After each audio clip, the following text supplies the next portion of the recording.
ताज्या बातम्या विचार नव्हे, त्यासाठी सचोटी न्यूज चॅनल बघायलाच हवे। ज्ञान मनोरंजन संस्कार देणारे चॅनल सचोटीला सबस्क्राइब करा, बेल आयकॉनचे बटन दाबा, सोबत शेअर करायला विसरू नका।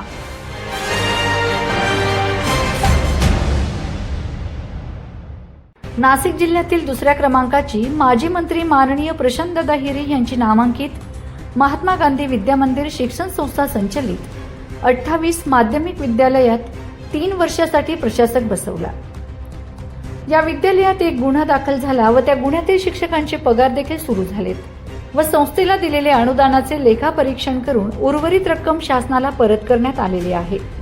तर या शिक्षण संस्था संचलित माध्यमिक विद्यालयांवर प्रशासक बसू शकतो।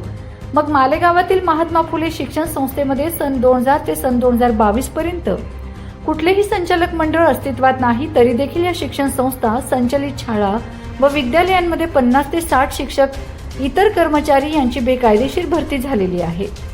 या शिक्षण संस्था संचलित शाळा व विद्यालयांमध्ये 3 गंभीर गुन्हे दाखल झालेले आहेत व या शिक्षण संस्थेने गेल्या 25 वर्षापासून 100% अनुदान प्राप्त झाल्यावर देखील 25 वर्षाचे लेखापरीक्षण केलेले नाही, असे गंभीर मुद्दे असताना बनावट कागदपत्रांच्या आधारावर बेकायदेशीर संस्थेत व्यवहार चालू असताना तरी देखील या शिक्षण संस्था संचलित शाळा व विद्यालयांवर प्रशासक बसवण्यात येत नाही।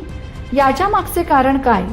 शिक्षण मंत्री यांच्या ऑफिसपासून हाकेच्या अंतरावर असलेल्या शिक्षण संस्थेमध्ये इतका मोठा भ्रष्टाचार सुरू आहे, ही माहिती असताना देखील शिक्षण मंत्री साहेब या शिक्षण संस्थेवर प्रशासक का बसवत नाही? या शिक्षण संस्थेमध्ये पक्षाचे पदाधिकारी संचालक मंडळात आहे यामुळे किंवा शिक्षण संस्थेचे संचालक मंडळाशी जवळचे संबंध आहेत यामुळे महात्मा गांधी विद्या मंदिर शिक्षण संस्था संचलित माध्यमिक विद्यालयांवर राजकीय हेतूने कारवाई झालेली आहे का?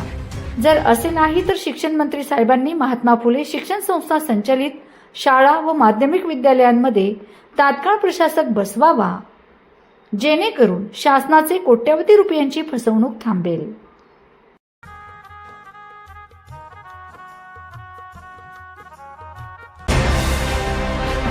ताज्या बातम्या विचार नव्हे, त्यासाठी सचोटी न्यूज चॅनल बघायलाच हवे।